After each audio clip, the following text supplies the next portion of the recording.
Radio صدائے حریت جموں کشمیر سے اہم خبریں سنیے۔ وادی کشمیر اور جموں کے مسلم اکثریتی علاقوں میں بھارت کی طرف سے مسلط کردہ غیر انسانی لاک ڈاؤن کو آج 107 دن ہو گئے۔ شدید برف باری کے باعث بے یار و مددگار کشمیری عوام کے مصائب میں اضافہ ہو چکا ہے، جبکہ دنیا کی سب سے بڑی جیل میں قید کشمیری عالمی برادری کی بے حسی پر نوحہ کناں ہیں۔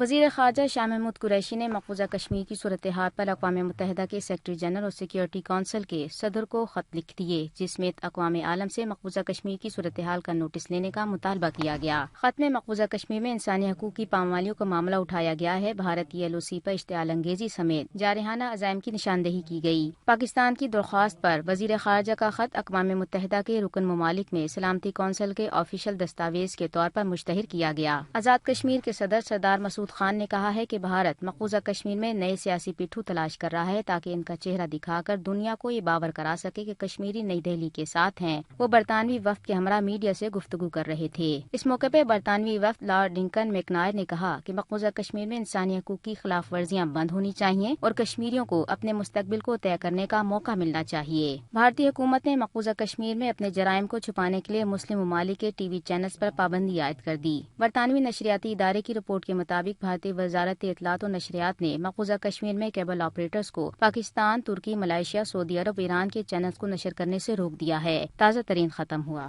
بھارت کی عدالتوں کی پوری تاریخ مسلم دشمنی اور ہندو نوازی سے عبارت ہے۔ مقبوضہ ریاست جموں کشمیر کی خصوصی حیثیت کے خاتمے کے کیس کو طوالت دینا، افضل گورو کی پھانسی اور اب بابری مسجد کی جگہ رام مندر کی تعمیر کے احکامات اس کی واضح مثالیں ہیں۔ ان مسلم دشمن فیصلوں سے نہ صرف مسلمانوں کے دل چھلنی ہوئے ہیں بلکہ بھارت میں رہنے والی باقی اقلیتیں یہاں تک کہ نچلی ذات کے ہندو بھی دل برداشتہ ہیں۔ اس حوالے سے سنتے ہیں نچلی ذات سے تعلق رکھنے والے ایک ہندو وکیل کی گفتگو۔ میں سمجھتا ہوں یہ بڑے دباؤ میں فیصلہ ہے اور نیائے تو کم سے کم نہیں ہے۔ رام دیو کیا ہے؟